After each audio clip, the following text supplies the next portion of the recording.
दोस्तों, social media से लेकर गांव के गली तक अभी एक ही बात चर्चे में है, वो है राम मंदिर।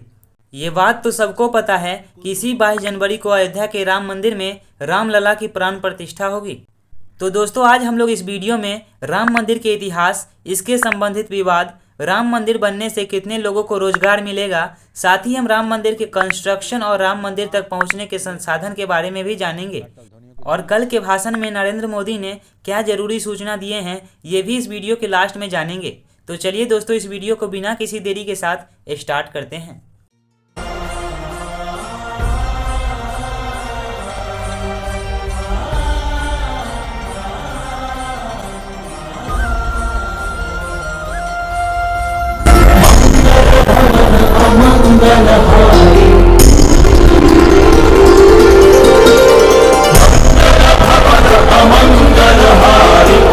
राम मंदिर के निर्माण की प्रक्रिया राष्ट्र को जोड़ने का उपक्रम है। 100 वर्षों का इंतजार करते हुए अयोध्या में भगवान श्री राम के भव्य मंदिर के निर्माण का कार्य हो। प्राचीन भारतीय महाकाव्य रामायण के अनुसार भगवान श्री राम का जन्म अयोध्या में हुआ था, जिस कारण अयोध्या को भगवान राम के जन्मभूमि के रूप में जाना जाता है। कहा जाता है इस भूमि पर राम भगवान का मंदिर था, जिसे 15वीं शताब्दी में बाबर ने तोड़कर एक मस्जिद बनाया, जिसका नाम बाबरी मस्जिद रखा गया।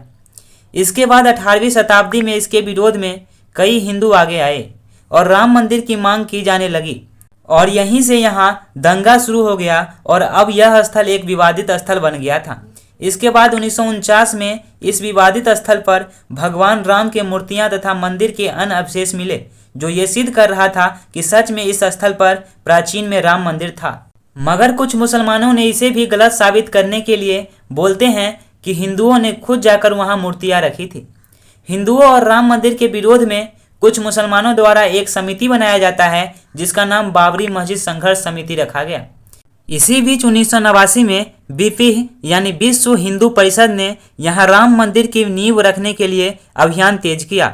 धीरे धीरे ये विवाद एक भयावह रूप ले लिया।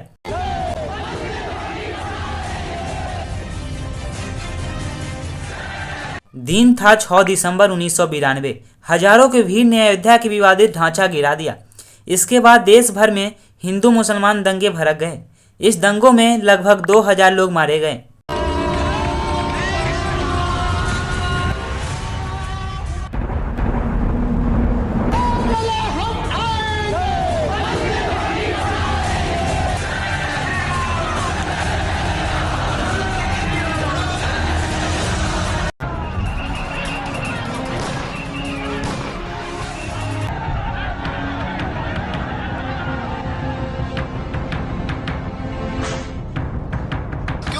जो रथ है, लोक रथ है, जनता का रथ है, जो सोमनाथ से चला है और जिसने मन में संकल्प किया हुआ है कि 30 अक्टूबर को वहां पर पहुंच करके कार सेवा करेंगे और मंदिर वहीं बनाएंगे, उसको कौन रोकेगा। बाबरी मस्जिद टूटने के बाद फिर से विश्व हिंदू परिषद ने 2002 में राम मंदिर बनाने का घोषणा किया।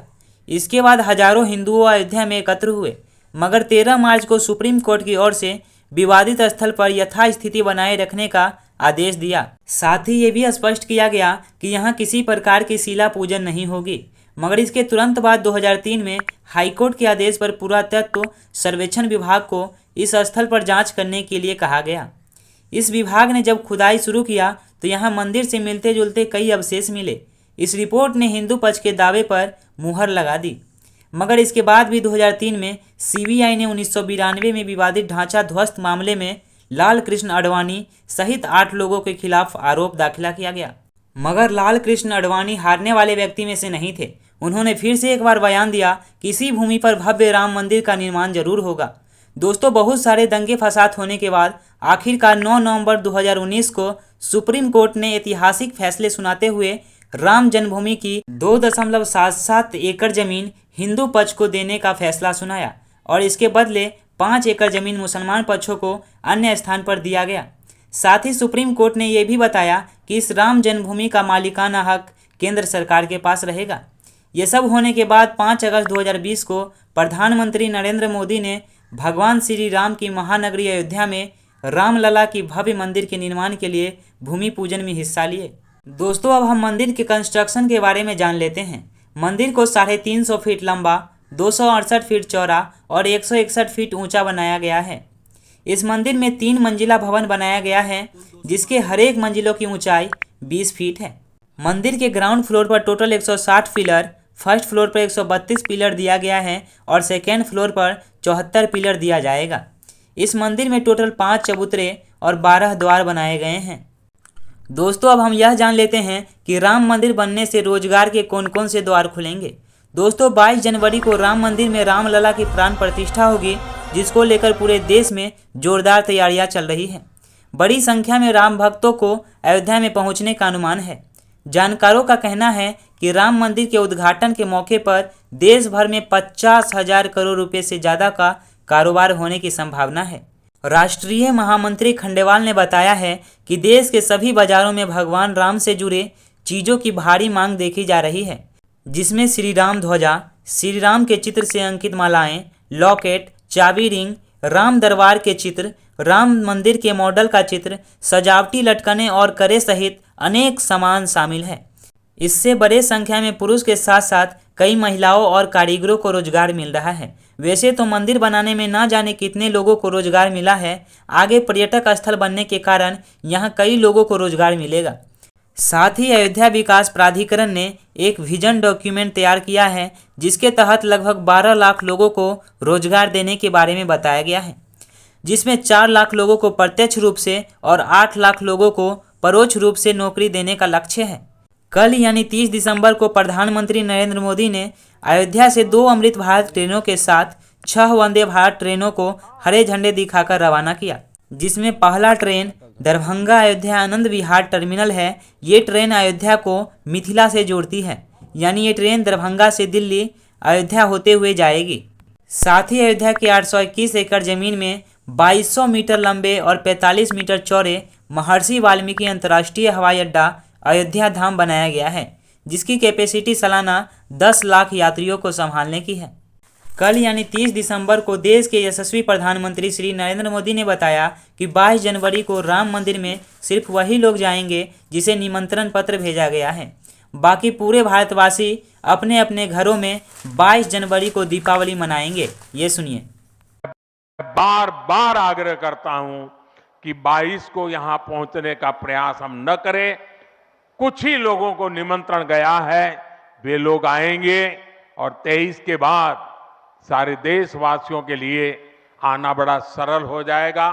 22 जनवरी को आप सभी अपने घरों में, मैं पूरे देश के 140 करोड़ देशवासियों को अयोध्या की इस पवित्र भूमि से प्रार्थना कर रहा हूं, अयोध्या की प्रभु राम की नगरी से प्रार्थना कर रहा हूं। मैं 140 करोड़ देशवासियों को हाथ जोड़ करके प्रार्थना कर रहा हूं कि आप 22 जनवरी को जब अयोध्या में प्रभु राम विराजमान हो, अपने घरों में भी श्री राम ज्योति जलाएं, दीपावली मनाएं। दोस्तों, हम आशा करते हैं कि वीडियो समझ में आया होगा। मिलते हैं अगले वीडियो में, तब तक के लिए जय हिंद।